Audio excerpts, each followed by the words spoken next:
فاسألوا أهل الذكر إن كنتم لا تعلمون.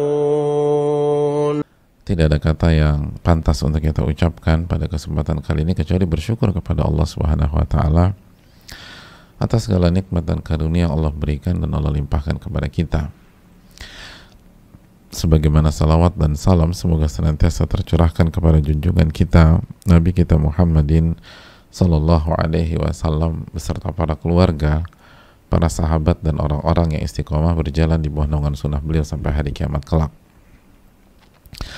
Hadirin yang Allah muliakan, nikmat ilmu adalah nikmat yang paling tinggi di dunia. Ilmu tentang Allah dan ilmu tentang apa yang Allah inginkan, apa yang Allah cintai dan apa yang Allah tidak sukai.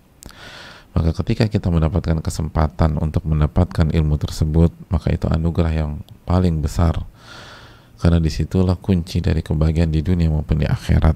Maka bersyukurlah kepada Allah ketika kita diberikan kesempatan untuk kembali hadir di kajian rutin kita pada siang hari ini. Sebagaimana saya ingin meminta maaf karena keterlambatan di kajian ini karena ada kendala teknis.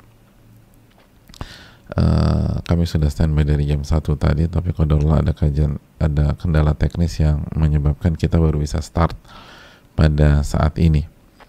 Dan sekali lagi, kendala-kendala teknis seperti ini pun merupakan edukasi dari Allah Subhanahu wa taala. Kendala-kendala teknis seperti ini adalah pelajaran kesabaran.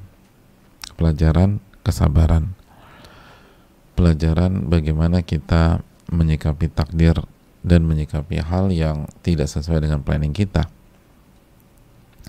Maka jangan sampai kita melepaskan momentum dengan ngedumel, dengan komplain, dengan kesel, apalagi marah, baper, udah aku nggak mau kajian lagi, nggak mulai-mulai. Akhirnya kita tidak mendapatkan ilmunya, intisarinya, dan tujuan kenapa Allah takdirkan kendala tersebut.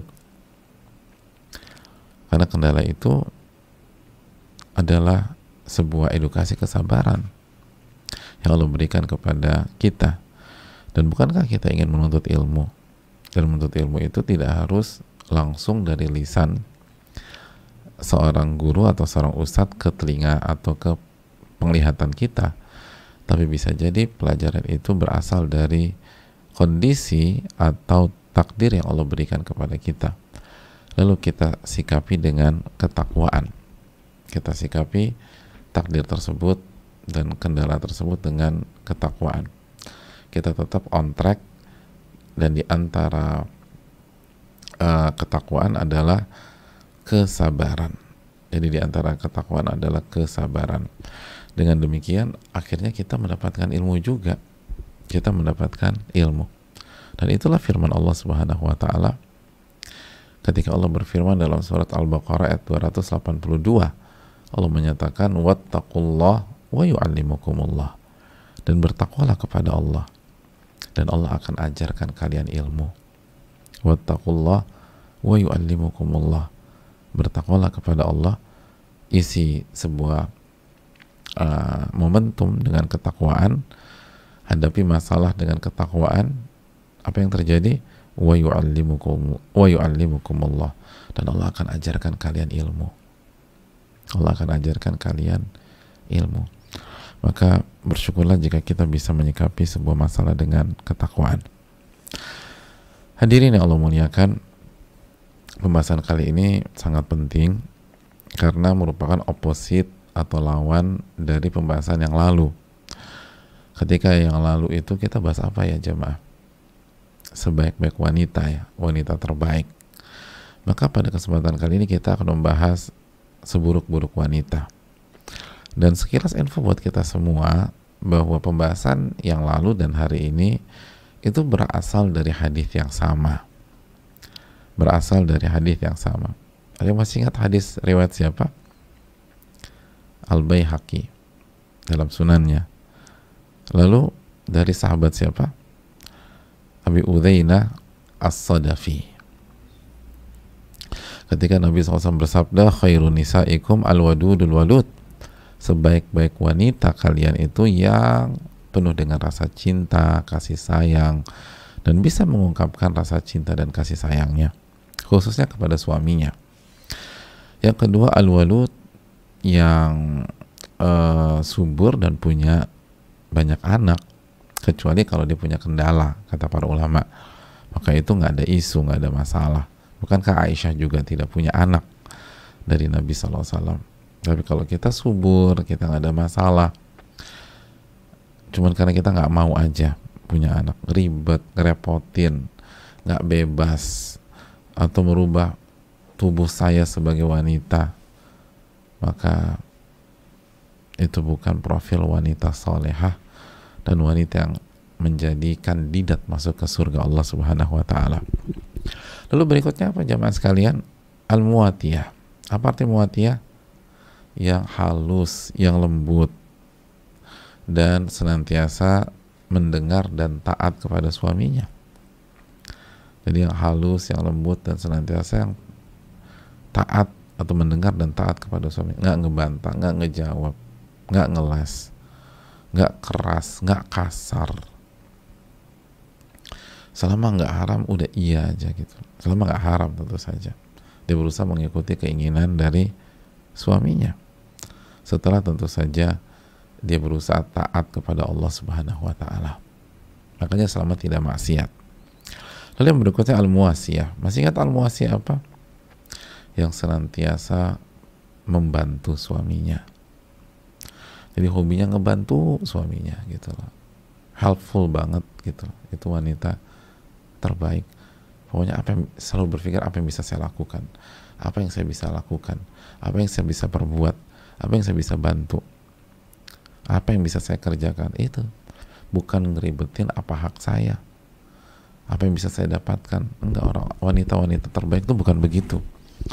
Wanita-wanita terbaik itu berpikir apa yang bisa saya lakukan, apa yang bisa saya kerjakan, apa yang bisa saya bantu, apa yang bisa saya korbankan. Itu wanita terbaik. Bukan apa yang bisa saya dapatkan, kalau nggak dapat marah, ya kalau nggak bisa dapat baper, nggak dapat moody gitu ya. Pokoknya udah aku nggak mau terlibat lagi deh. Loh, katanya mau jadi wanita terbaik. Wanita terbaik itu nggak begitu. Wanita terbaik adalah wanita yang berusaha melakukan apa yang bisa dia lakukan, khususnya buat suami dia. Nah, hadirin Allah muliakan, lanjut lagi, idza taqainallah, dan semua itu jika dia bertakwa kepada Allah.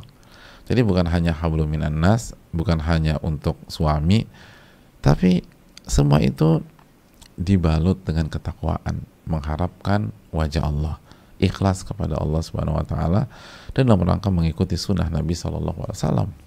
Jadi bukan hanya sama suaminya saja dia baik. Ada banyak wanita baik sama suaminya, totalitas, helpful, terus lemah lembut, nggak pernah mengucapkan kata-kata keras, kasar, atau suara tinggi.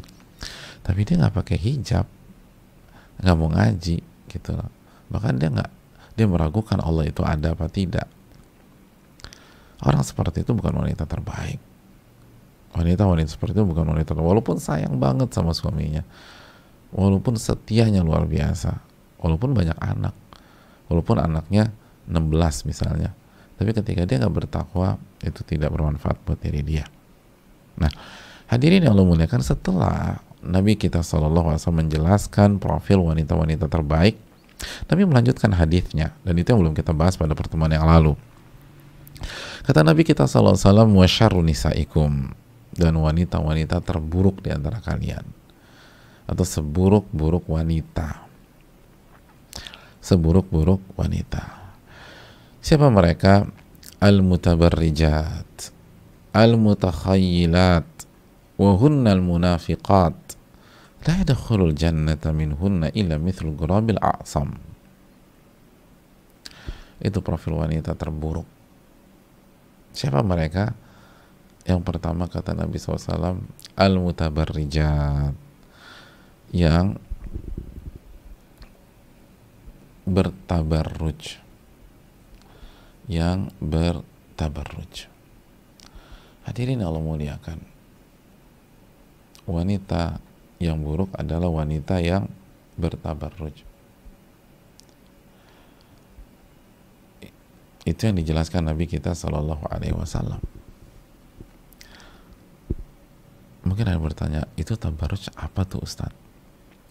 Tabarruj itu jamaah adalah wanita yang memperlihatkan kecantikannya di hadapan pihak yang tidak layak dan berhak. Jadi memperlihatkan, secara umum ya, memperlihatkan kecantikannya kepada pihak yang tidak layak, yang tidak berhak.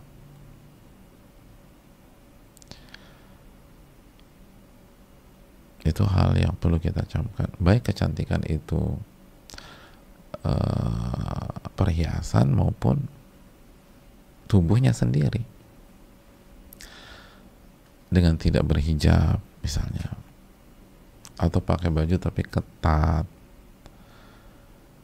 lekuk tubuh terlihat, atau tipis pakainya sehingga transparan. Hadirin yang Allah muliakan,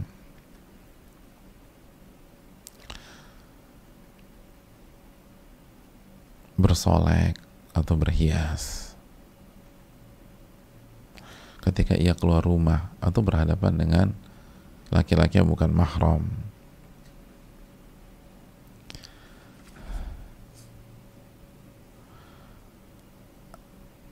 dan inilah yang dilarang oleh Allah Subhanahu wa Ta'ala dalam surat apa? Surat Al-Ahzab ayat 33. Surat Al-Ahzab ayat 33, wala tabarrajna tabarrujal jahiliyatil ula. Allah mengatakan, waqarna fi buyutikun, wahai para wanita, tinggallah di rumah-rumah kalian. Tinggallah di rumah kalian. Jadi hukum asal wanita itu tinggal di rumah. Wala tabarrajna, dan janganlah kalian keluar rumah dengan tabarruj sebagaimana tabarrujnya wanita jahiliyah yang pertama. Jadi janganlah kalian bertabarruj. Artinya kalau kalian mau keluar rumah, jangan tabarruj. Jadi pada dasarnya kalian di rumah. Kalau kalian ingin keluar, jangan tabarruj. Jangan memperlihatkan perhiasan kalian dan kecantikan kalian.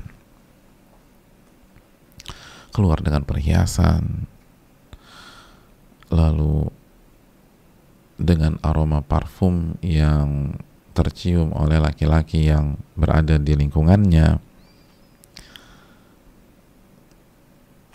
lalu dihiasi dengan berbagai macam aksesoris yang membuat ia jadi perhatian dari laki-laki yang bukan mahram.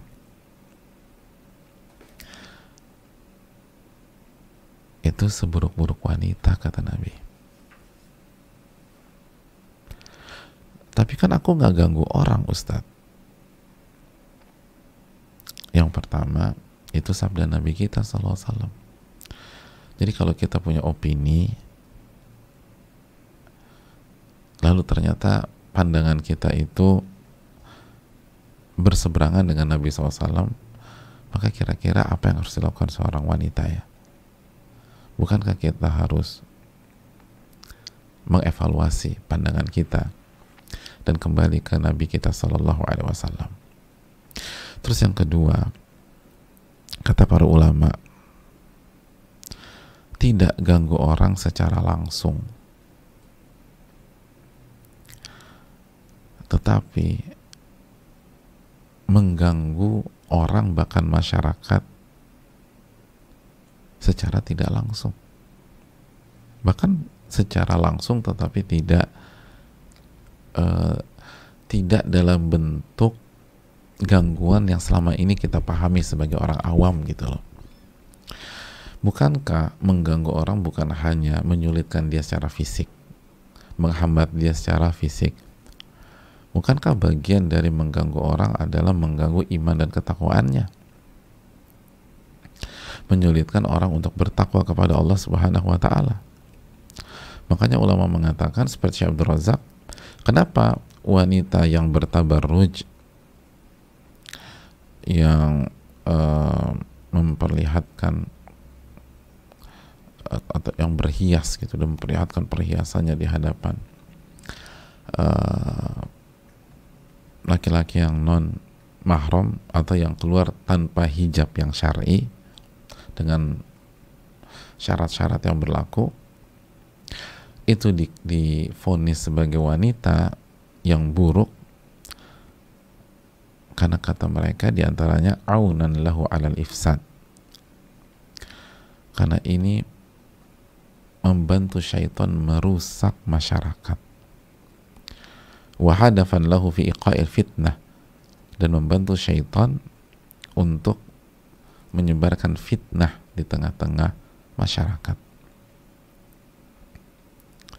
Jadi mungkin dia, tapi kan dia nggak ngapa-ngapain, dia tapi dengan gaya dia berpenampilan seperti itu bisa merusak masyarakat, bisa merusak pihak lain, dan itu clear kalau kita mau merenungkan dengan hati nurani. Betul sekali, nggak caci maki orang, nggak itu, tapi dengan penampilan engkau seperti itu yang mengindahkan syarat-syarat dalam busana syar'i, maka kita mensupport syaitan untuk merusak masyarakat, merusak masyarakat.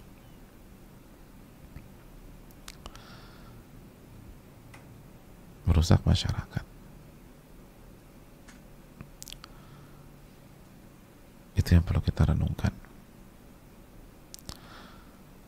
Dan tabarruj kita buat simpel apabila seseorang wanita keluar rumah atau berpenampilan tidak sesuai dengan syarat-syarat hijab yang syar'i.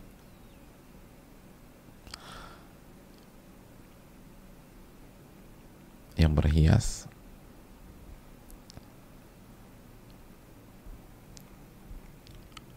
atau tidak panjang, sempit,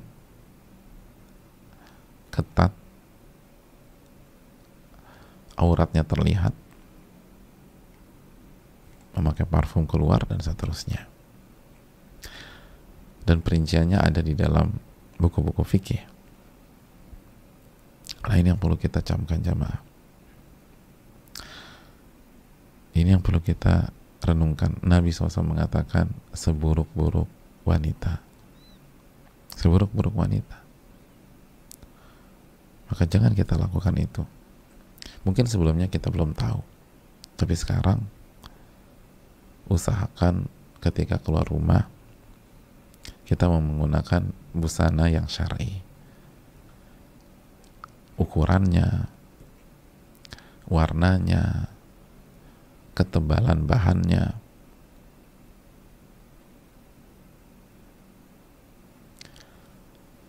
itu yang perlu kita camkan.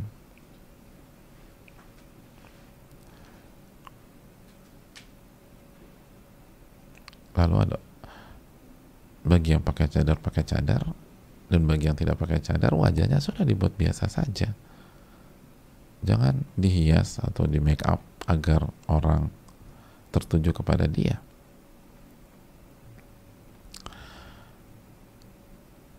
Dan jangan memang mengundang perhatian. Dan salah satunya juga dengan menggunakan parfum sebagaimana sabda Nabi SAW.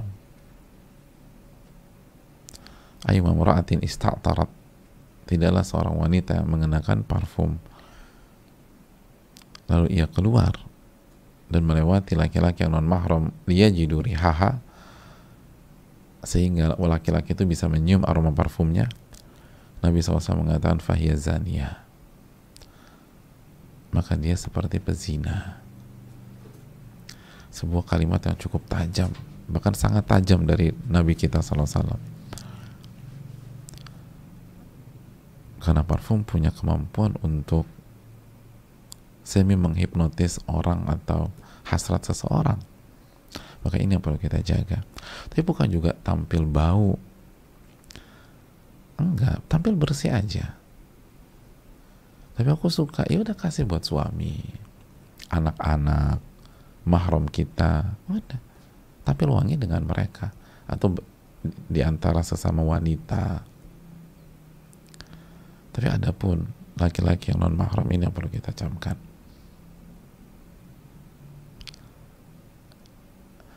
Mari kita evaluasi ibu sekalian dan saling mengingatkan tanpa harus menjatuhkan pihak lain, tanpa harus menggunakan kata-kata keras dan kasar.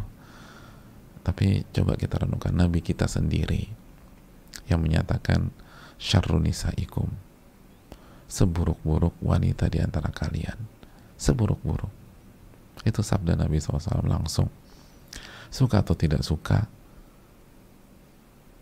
itu sabda Nabi kita SAW. Terima atau nggak terima, itu sabda Nabi kita SAW. Dan Allah berfirman dalam surat An-Najm ayat 3, wa ma yantiqu 'anil hawa in huwa illa wahyun yuha. Dalam ayat yang ketiga dan keempat, Nabi tidak berbicara dengan hawa nafsunya, tapi wahyu yang Allah wahyukan kepada beliau. Itu sifat pertama. Yang kedua, al-mutakhayyilat. Al-mutakhayyilat. Al-mutakhayyilat itu wanita yang sombong. Wanita yang sombong. Wanita yang sombong. Itu seburuk-buruk wanita. Dan sombong itu, catat baik-baik, kata Nabi SAW dalam hadis surat Imam Muslim, batarul haq wa ghamtun nas. Menolak kebenaran dan meremehkan manusia. Dan ini salah satu penyakit wanita juga ya. Di samping laki-laki juga banyak. Tapi meremehkan atau menolak kebenaran dan meremehkan manusia. Betapa banyak kita tidak sengaja melihat wanita atau ibu-ibu yang meremehkan temennya hanya karena cara berpakaiannya,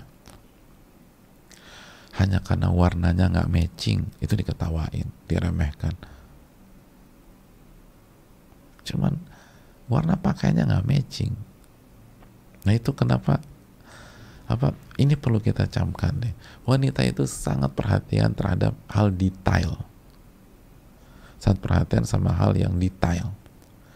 Nah penyakitnya, begitu ada sedikit nggak match aja, kurang oke aja secara dalam hal detail, itu orang bisa diremehkan, bisa direndahkan. Nah laki-laki kan cenderung santai, cuek segala macam, udah gitu-gitu. Tapi kalau kok gitu amat sih? Kamu lihat nggak pakainya dia tadi? Nggak match banget kan? Ya Allah, pulang kajian cuma ngebahas itu doang gitu loh.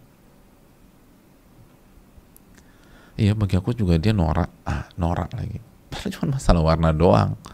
Semua dibahas. Hati-hati. Sikap menolak kebenaran dan meremehkan manusia. Menolak kebenaran dan meremehkan manusia. Ini dimention, ditekankan oleh Nabi SAW secara khusus bagi wanita. Tabarruj, dan yang kedua sombong. Jangan pernah menolak kebenaran, dan jangan pernah meremehkan orang. Ibu-ibu atau para wanita yang sudah belajar, semakin belajar semakin menghormati orang, semakin belajar semakin menghargai orang, semakin belajar semakin pintar melihat sisi positif dari orang lain, sehingga kita menghargai mereka. Dan semakin belajar semakin menerima kebenaran. Ini yang perlu kita camkan. Dan menariknya, kata para ulama seperti Syekh Abdul Razak hafizahullah, kata beliau, lihat ada korelasi antara kesombongan dan tabarruj. Ada kesombongan dan tabarruj, ada korelasinya. Jadi yang pertama tadi apa? Tabarruj kan. Yang kedua, wanita yang sombong. Kenapa disebutkan? Karena ada korelasi. Wa hunaka talazumun baina tabarruji wal khuyala. Ada korelasi, ada hubungan antara tabarruj dan kesombongan. Kenapa? Mari kita simak keterangan para ulama kita. Fal mar'atu idza tabarrajat wa tazayyanat wa ta'attarat wa tajammalat lan takhruja ila syari' wa ila suq bi sifatin mutataminatin mutawadi'atin lillah. Wanita itu kalau sudah tabarruj, kalau sudah berhias, bersolek, sudah pakai parfum, sudah mempercantik dirinya ketika dia keluar atau mau ketemu sama atau melewati laki-laki yang bukan mahram, sekali lagi tabarruj, bersolek atau berhias, pakai parfum, lalu mempercantik dirinya, maka dia tidak akan keluar ke tempat publik, ke jalan, ke pasar, atau ke tempat manapun dengan sifat yang tawadu kepada Allah. Itu poinnya. Dia nggak akan keluar dan bersikap dengan sifat tawadu kepada Allah.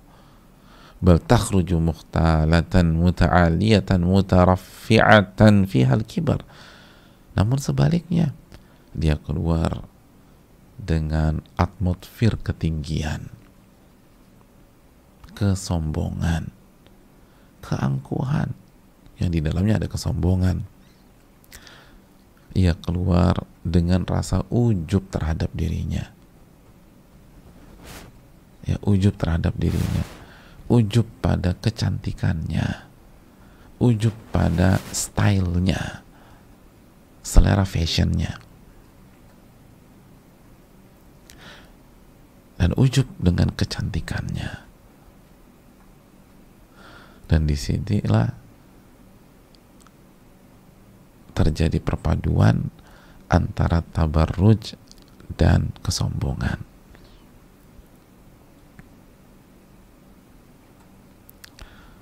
Coba deh,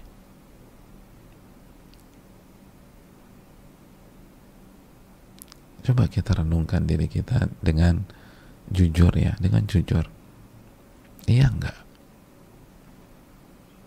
Ada rasa ujub terhadap diri sendiri, terhadap kecantikan kita, terhadap kelas kita dalam berpenampilan, bentuk tubuh kita mungkin, dan seterusnya. Ini jika kita keluar dengan apa tadi? Dengan tabarruj. Bukan berarti nggak boleh pakai baju bagus ya. Silahkan, hanya saja sesuai dengan syarat-syarat hijab yang syar'i atau pakaian syar'i bagi wanita. Kita sedang bahas apabila ini keluar dari batasan tersebut.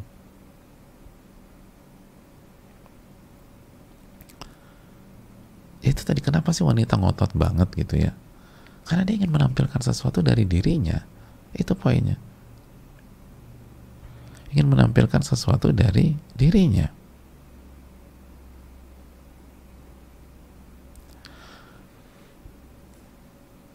Makanya kata para ulama, kata Syekh Abdul Razak, kata beliau gini loh, Anda kan lihat banyak wanita, dia baca tuh hadis, baca hadis tentang laknat,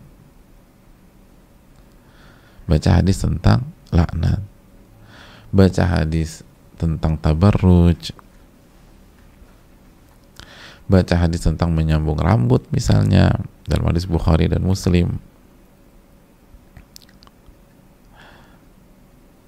baca hadis tentang wanita yang menyerupai laki-laki, la'anan Nabi SAW al-mutarajjilati minan nisa, Nabi melaknat wanita yang menyerupai laki-laki dari secara penampilan. Hadis riwayat Imam Bukhari dari Ibnu Abbas misalnya. Jadi sebagian mereka tuh baca, tapi tetap saja ngotot dengan penampilannya,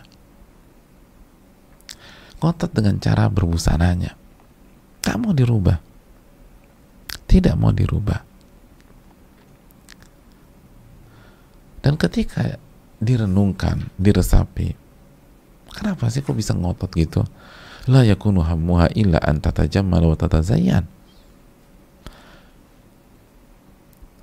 ambisinya adalah untuk mempercantik diri dan berhias, ingin memperlihatkan kecantikannya, itu intinya.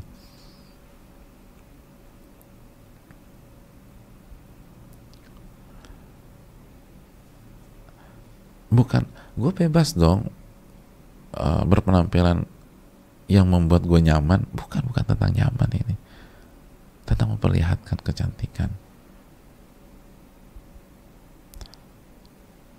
Ingin ada yang diangkat, ada ujub terselubung, Adapun kita menerima fakta ini atau enggak, yaitu dikembalikan kepada kita, bebas kok. La ikraha fiddin. Sama kan, kita tes darah terus hasilnya buruk, Anda mau terima tes itu atau enggak, itu urusan Anda, nggak ada dipaksa juga kok. Nggak balik ke dokternya juga, itu kembali ke hak kita. Tapi itulah faktanya, ini hasil tes darahnya. Ini faktanya, Nabi bersabda seburuk-buruk wanita itu adalah yang tabarruj dan yang sombong, disatukan. Berarti ada korelasi. Berarti ada pesan kalau ingin jadi wanita yang tawadhu, maka berpenampilan sesuai dengan busana yang syar'i. Ikuti syarat-syarat yang ditentukan Allah dan Rasulnya. Gak usah ngotot. Makanya sekali lagi jamaah sekalian, kalau kita merasa, kok aku masih suka ngeremehin orang ya, kok aku masih suka nyinyirin orang, menganggap diri lebih tinggi dan seterusnya, salah satu yang harus kita evaluasi, lihat gaya penampilan kita. Itu ada hubungannya. Di samping kita bersihkan hati kita tentu saja. Kalau gaya penampilan kita masih tabarruj, masih berpenampilan yang melebihi batasan dan koridor syar'i, maka itu akan membawa dampak kita akan jadi orang sombong dan meremehkan orang.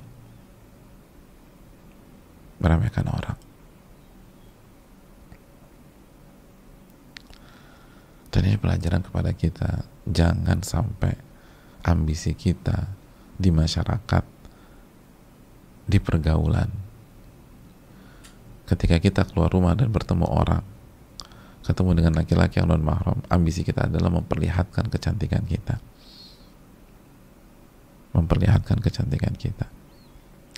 kalau mau jadi wanita yang tawadhu, kalau mau jadi wanita yang dicintai oleh Allah, itu terlihat. Jangan pengen jadi pusat perhatian di komunitas kita, di majelis taklim kita, di geng kita dan sebagainya. Biasa aja, pakai baju yang bagus, yang elegan, yang terhormat, itu bagus. Innallaha jamil yuhibbul jamal. Nabi pernah ditanya, ya Rasulullah, bagaimana dengan seseorang yang suka dengan baju yang bagus dan memakai sendal yang bagus? Kata Nabi, innallaha jamil yuhibbul jamal. Sesungguhnya Allah menyukai sesungguhnya Allah yang maha jamil, yang maha indah dan suka dengan keindahan selama nggak haram. Kalau konteksnya wanita, selama tidak tabarruj, itu loh, selama tidak tabarruj.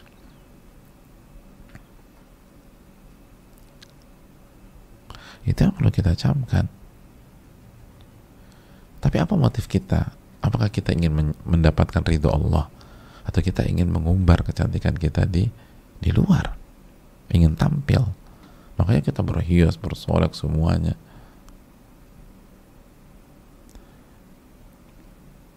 Ingin dipuji. Itu yang perlu kita camkan.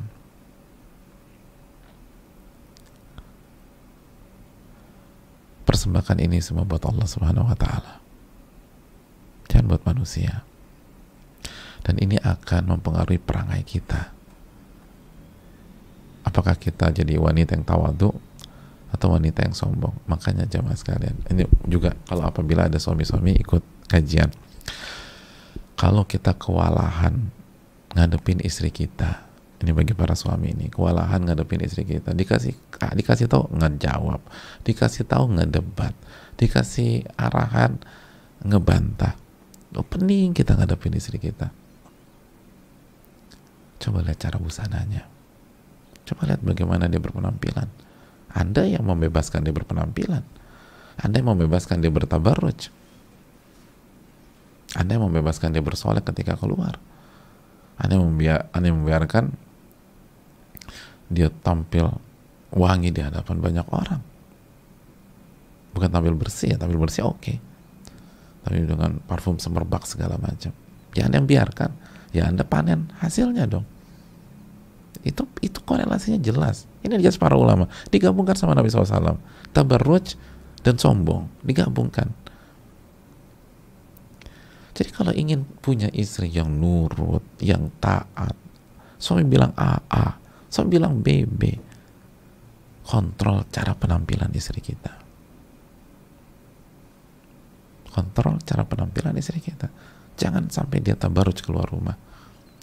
Ketika bersama kita atau ketika dia pergi sama pihak lain. Atau dia pergi sendirian ngurus segala macam. Jangan sampai tabarruj. Dan seringkali laki-laki memang ingin memamerkan istrinya. Ingin memperlihatkan bahwa istri saya cantik. Dan disuruhlah istrinya pakai segala macam. Nah, yang mereka lupa bahwa nggak berhenti sampai titik di situ. Konsekuensinya adalah siap-siap aja dibantai istri di rumah. Siap-siap aja dilawan sama istri di rumah. Siap-siap aja didebat istri di rumah. Oh, Nabi katakan ini. Tabarruj dan sombong. Dan sombong apa? Menolak kebenaran dan meremehkan orang. Dan siap-siap aja diremehkan istri di rumah. Kenapa Anda yang kasih kesempatan itu? Ya, Anda yang memelihara anak singa, begitu singanya besar ya dimakan ya jangan salah siapa-siapa. Anda yang melihara.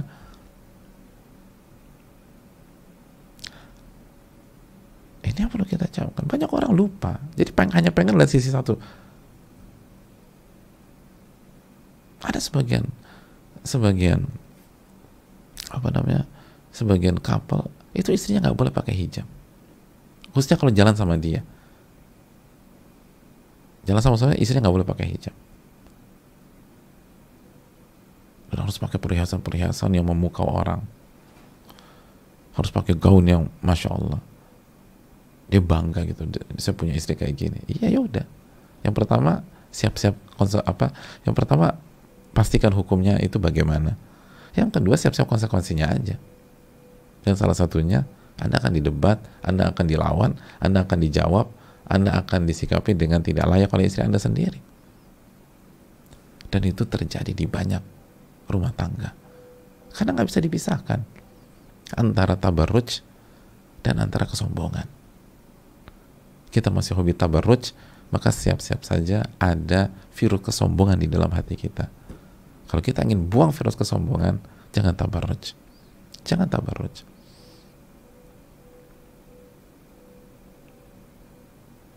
Jangan tabarruj.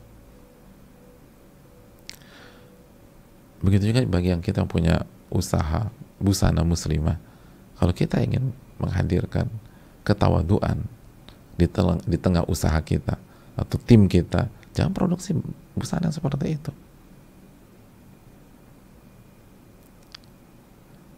Itu yang perlu kita camkan bersama-sama. Ini penting. Ini hal yang penting. Jangan tabarruj. Anda tabarruj maka Anda siap sombong. Dan sebaliknya, orang yang sombong kecenderungannya tabarruj. Gitu aja.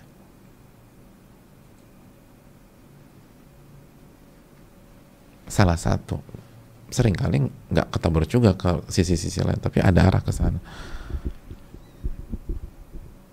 Jadi sekali lagi jemaah sekalian yang Allah muliakan, begitu kita tabarruj, arahnya tuh kesombongan.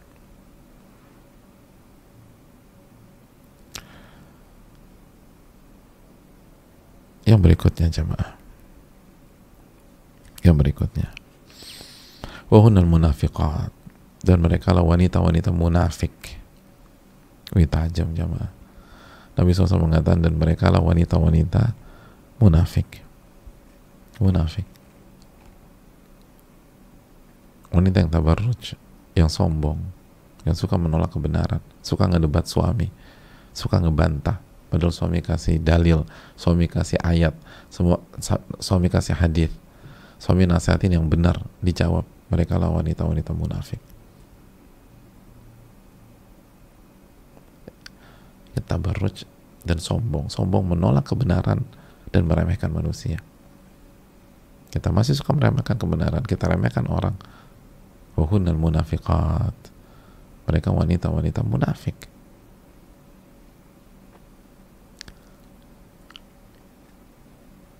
Munafik jamaah, subhanallah. Yang kalau kita berbusana atau kita berhijab, itu semua palsu. Semua palsu. Karena inti dari kemunafikan, apa kata Hasan al-Basri atau kata Al-Imam al-Muwardi, bahwa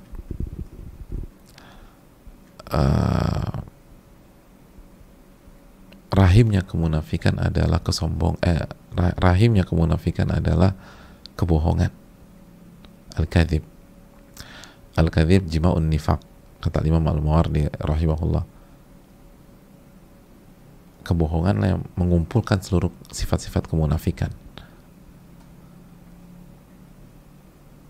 Dan sebagian ulama mengatakan aslun nifaqil kadhib. Asalnya kemunafikan itu asalnya kemunafikan itu berasal dari kebohongan. Kebohongan. Kita jadi wanita tukang bohong, nggak jujur, tukang bohong, maka jadi munafik.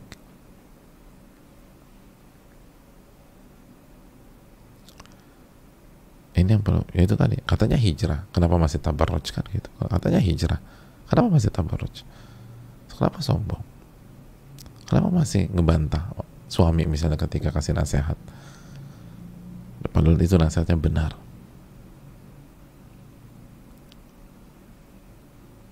Jangan jadi munafik.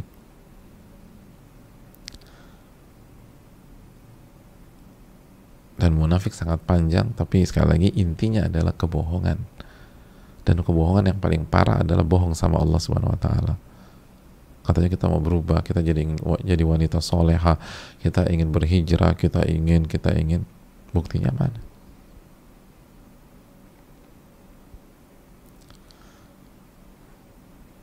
Lalu Nabi tutup SAW dengan sabdanya, la yadkhul jannata minhunna illa mithlul ghurabil a'sam. Dan tidak akan masuk surga dari wanita-wanita tersebut kecuali seperti burung gagak yang al-a'sam. Jadi mereka nggak akan masuk surga kecuali seperti burung gagak yang al-a'sam. Al-a'sam apa sih? Burung gagak yang al-a'sam itu adalah burung gagak yang di kedua sayapnya dan di kedua kakinya itu ada warna putih. Ada warna putih.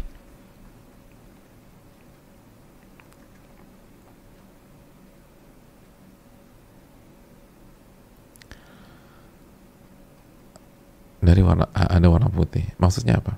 Siapa yang tahu maksudnya? Jadi mereka nggak akan masuk surga kecuali seperti burung gagak yang punya warna putih di kedua sayapnya dan di kedua kakinya. Apa maksudnya?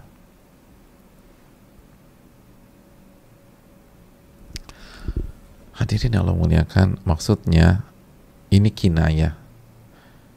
Ini ketinggian bahasa Nabi SAW.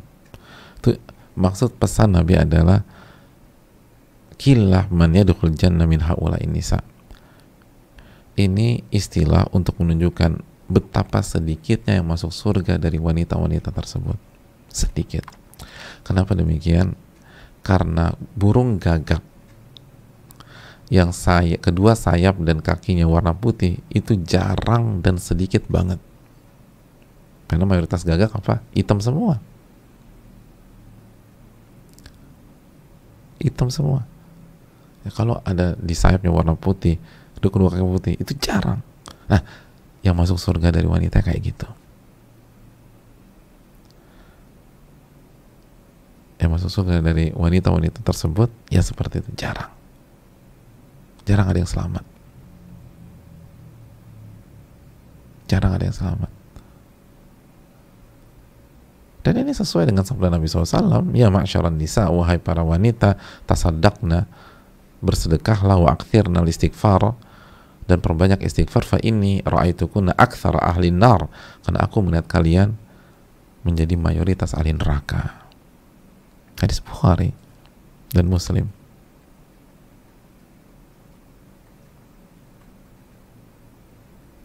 Ini yang perlu kita camkan.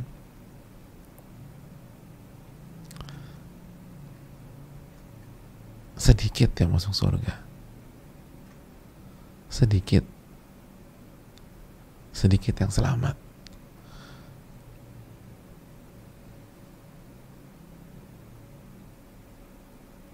Maka kuburlah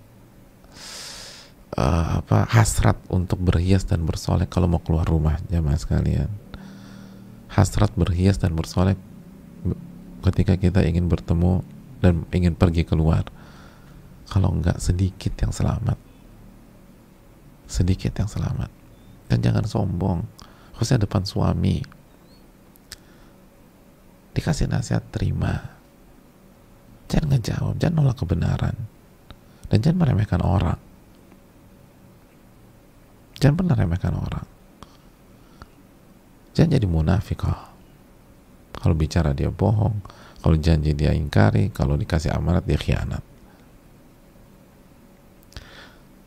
Jujurlah sama Allah Jalla wa'ala, ibu-ibu sekalian. Jujur kepada Allah, karena inti kemunafikan adalah kebohongan. Dan kebohongan yang paling parah, bohong sama Allah. Mungkin kita nggak pernah bohong sama teman kita, klien kita, atau customer kita, atau konsumen kita, tapi sama Allah gimana? Kita janji jadi hamba yang baik, tapi kok nggak baik nih? Bohong. Itulah seburuk-buruk wanita. Sedikit dari mereka yang selamat dan masuk ke dalam surga, seperti sedikitnya populasi burung gagak yang punya warna putih di kedua sayapnya dan kedua kakinya. Dengan demikian, inilah hadis tersebut. Semoga menjadi ibrah bagi kita. Tabarruj, yang suka berhias dan bersolek di hadapan laki-laki yang bukan mahramnya, yang berpenampilan tidak menggunakan syarat-syarat hijab yang syar'i. Lalu yang kedua, wanita yang sombong, munafikat. Dan waktunya sekarang untuk mengevaluasi diri dan menghilangkan jika kita memiliki salah satu sifat di atas. Insya Allah belum ada kata terlambat. Perbaiki diri, perbaiki diri, perbaiki diri. Wassalamualaikum warahmatullahi wabarakatuh. Kita buka sesi tanya jawab dengan keterbatasan ilmu dan waktu kita. Allah Ta'ala bisawab.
Bismillah, Van, anak titip pertanyaan sekarang. Anak akhwat 25 tahun, 2 tahun menikah.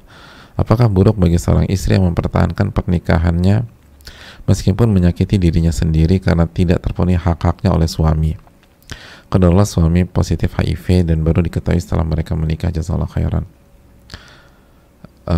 Yang pertama, untuk para jamaah yang lain, banyak-banyak bersyukurlah kepada Allah ketika kita mendapatkan suami yang memberikan hak kita. Karena pertanyaan ini sebagai contoh banyak sekali di luar sana yang nggak seberuntung kita, yang punya suami tapi tidak memberikan hak-haknya, yang menikah tapi tertekan. Maka banyak-banyak bersyukurlah kepada Allah Subhanahu wa Ta'ala. Karena kalau kita tidak bersyukur, maka kita kufur nikmat, dan itu dari awal masalah kita ke depan. Adapun untuk beliau yang bertanya, yang pertama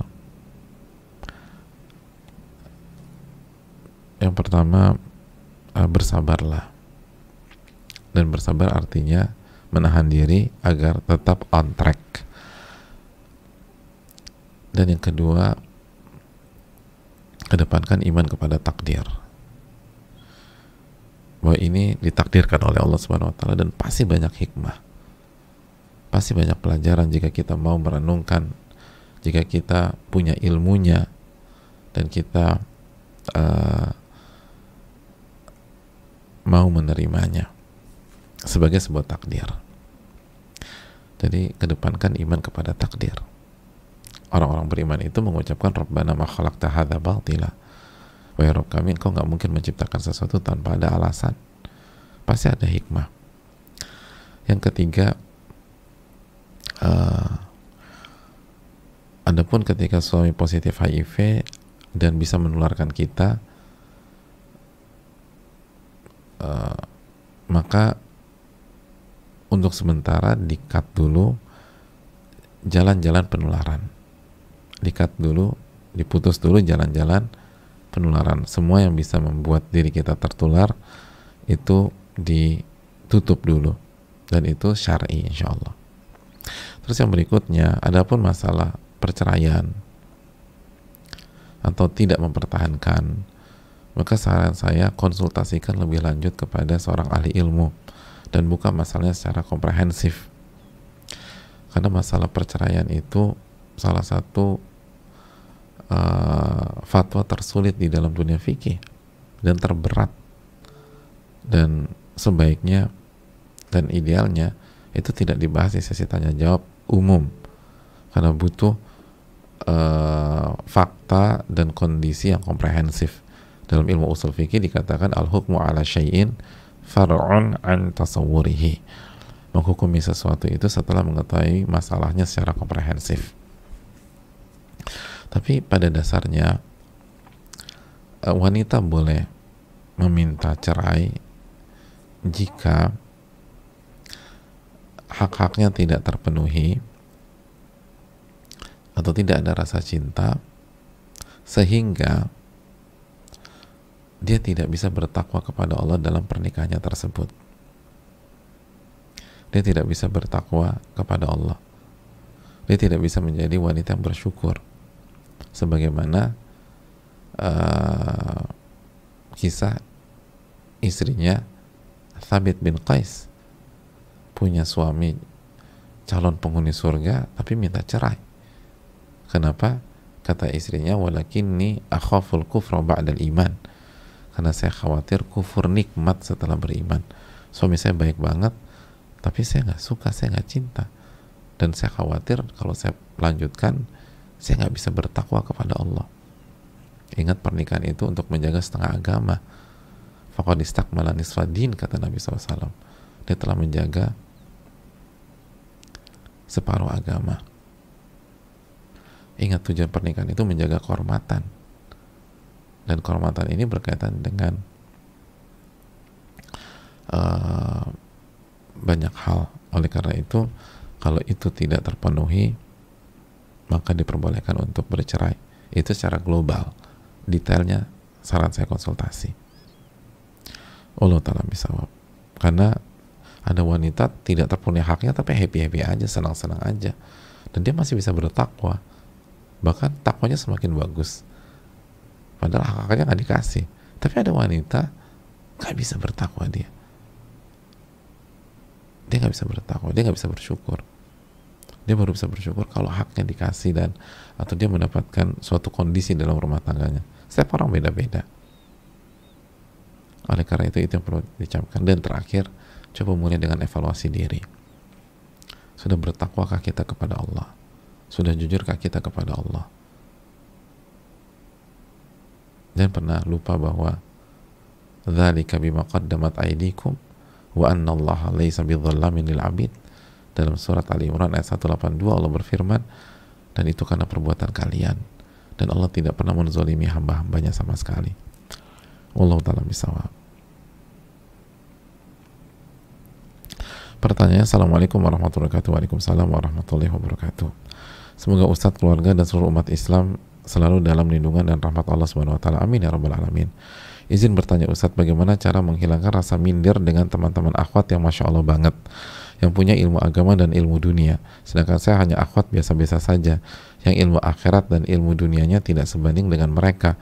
Terkadang rasa minder itu malah yang membuat saya tidak melangkah, stagnan di posisi ini terus. Mohon nasihatnya Ustadz, jazakumullah khairan. Hadirin yang Allah muliakan, rasa minder itu karena kita fokus ke makhluk,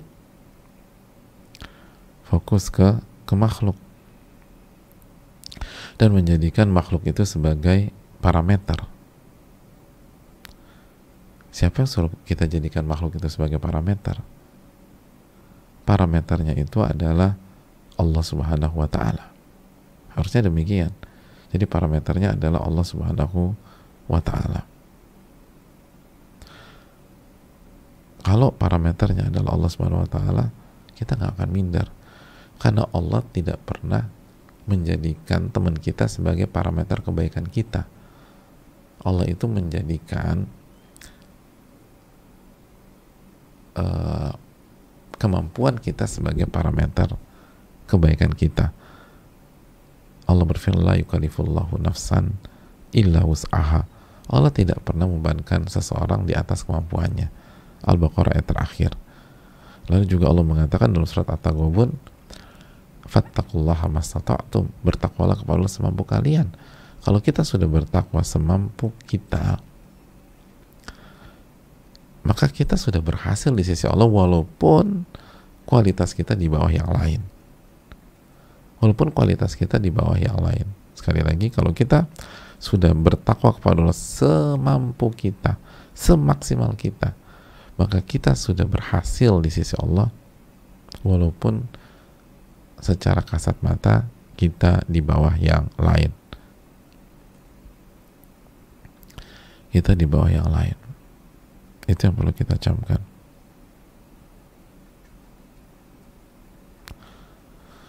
Gitu jemaah sekalian, di bawah yang lain. Maksimal diri kita nih, misalnya kalau pakai nilai 40, maka ketika kita sampai nilai 40, maka kita sudah berhasil di sisi Allah, walaupun di ranking kita nomor 274, jauh banget di bawah, 274 dari 273 siswa, jadi -1, parah banget.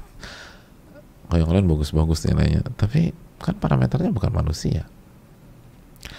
Terus yang berikutnya jemaah sekalian, mainkan amalan hati.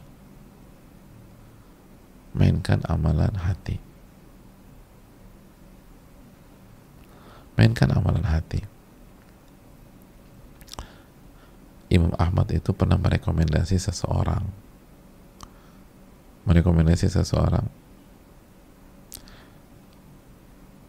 yang ketika beliau rekomendasikan, sebagian orang tuh kaget, karena bagi mereka ini orang biasa-biasa aja, sosok ini biasa-biasa saja di level itu ya, di standar zaman beliau. Karena yang beliau rekomendasikan juga bukan orang sembarangan. Yang beliau rekomendasikan adalah Ma'ruf al-Karhi. Makanya ditanya, kok bisa antum rekomendasi Ma'ruf? Emangnya Ma'ruf itu sehebat apa sih? Apa kata Imam Ahmad? Karena ma'ahu ra'sul ilm. Mungkin dianggap sebagian pihak beliau biasa-biasa saja, tapi Ma'ruf itu punya kepalanya ilmu, intinya ilmu. Apa intinya ilmu? Khasyatullah, takut kepada Allah Subhanahu wa ta'ala. Itu yang membuat saya merekomendasi beliau. Lihat bagaimana para ulama menjadikan parameter, bukan kecerdasan, bukan skill, tapi rasa takut kepada Allah Subhanahu wa taala. Allah taala bisawab.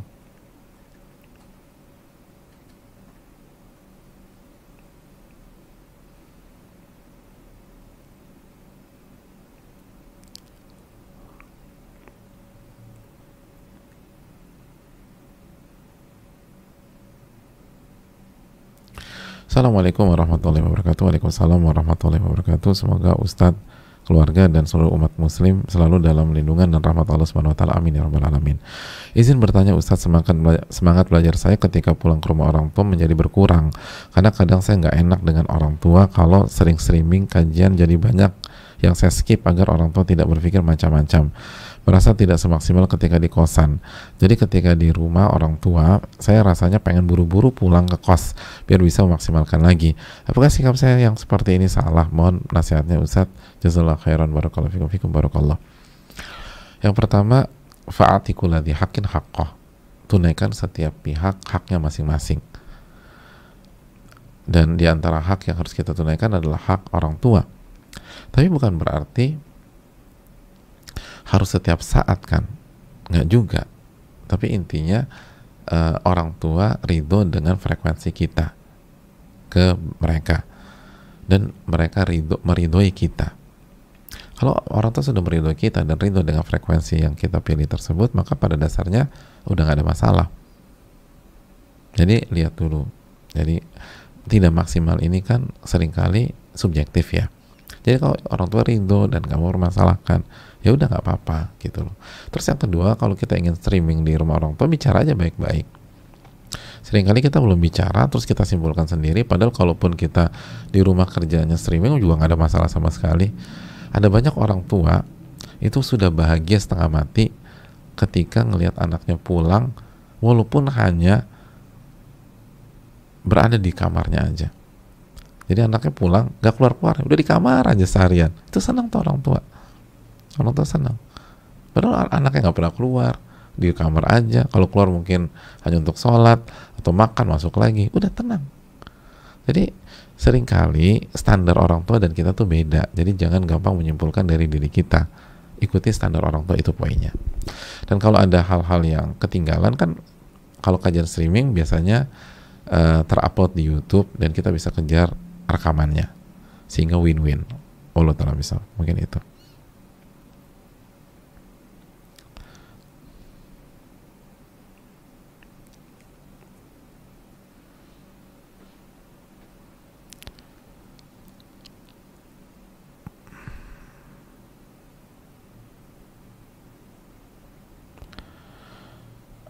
Semoga Allah senantiasa menjaga Ustadz, keluarga, seluruh kaum muslimin. Amin ya rabbal alamin. Begitu yang bertanya. Afwan Ustadz, saya adalah istri sekaligus ibu dari 3 anak yang masih kecil-kecil. Saya sangat ingin berbakti kepada suami, melayaninya dengan baik, mengurus segala keperluan suami sampai hilang. Qadarullah. Ini mana ya?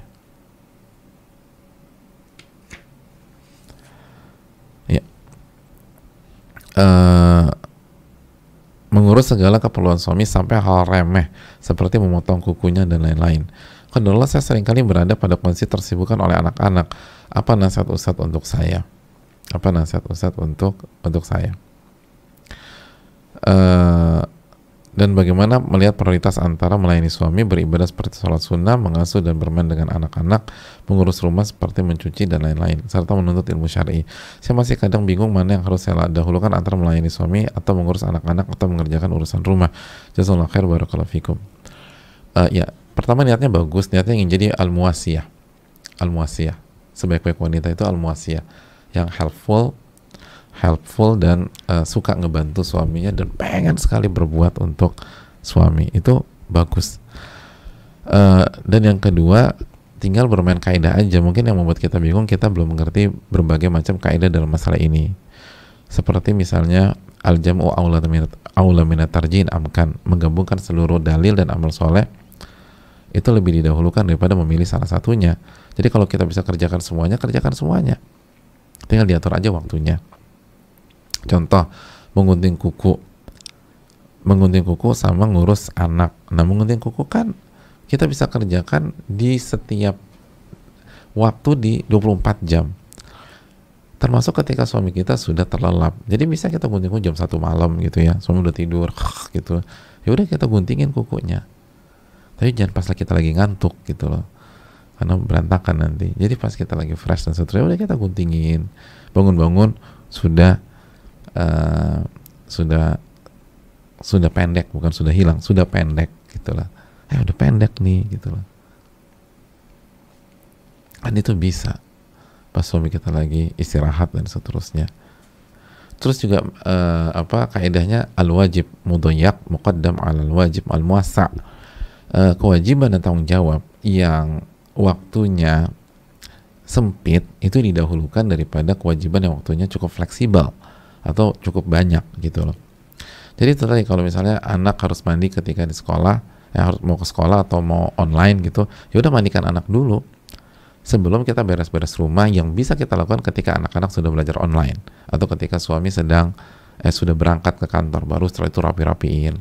Tapi begitu suami dan anak Anda fokus ke sarapan suami lah, mandiin anak lah dan seterusnya. Terus yang perlu kita ingat bahwa la yukallifullahu nafsan illa wus'aha. Allah nggak membebankan kalian sesuatu yang kalian tidak, atau Allah tidak membebankan seseorang kecuali sesuai dengan kemampuannya. Berarti tidak ada kondisi di atas kesanggupan kita. Artinya kita sanggup. Cuman masalahnya yang pertama, udah jujur belum sama Allah? Yang kedua, sudah bertawakal kepada Allah atau belum? Bergantung sama Allah. Yang ketiga, sudah minta pertolongan sama Allah atau belum? Yang keempat, sudah berusaha cari keberkahan waktu atau belum? Itu yang harus. Terus yang ketiga, sudah tahu ilmu skala prioritas atau belum? Itu yang mungkin perlu dilakukan. Saya rasa cukup sampai di sini. Terima kasih banyak atas perhatian dan pertanyaannya, dan mohon maaf banyak sekali pertanyaan yang tidak terjawab karena keterbatasan ilmu dan juga waktu. Tapi saya ingatkan, setiap yang bertanya akan mendapatkan pahala dari pertanyaannya, walaupun pertanyaan nggak dijawab. Karena bertanya itu ibadah, bertanya itu perintah Allah. Fas'alu ala dzikri in kuntum la ta'lamun, bertanyalah kepada ahli ilmu jika kalian tidak tahu. Dan begitu kita sudah jalankan perintah itu atau ayat tersebut, kita dapat pahala walaupun tidak terjawab. Dan mungkin bisa ditanya ke ustadz-ustadz lain yang lebih kepada ahli ilmu dan seterusnya. Terima kasih banyak, semoga kita bisa mengamalkan dan semoga kita menjadi wanita yang jauh lebih baik, jauh lebih bertakwa. Dan bagi para bapak-bapak atau ikhwan atau laki-laki, semoga istri kita bisa mendapatkan ibrah dari kajian ini. Subhanakallahumma wa bihamdika la ilaha illa anta astaghfiruka wa atubu ilaik. Assalamualaikum warahmatullahi wabarakatuh. Fas'alu ahla dzikri in kuntum la ta'lamun.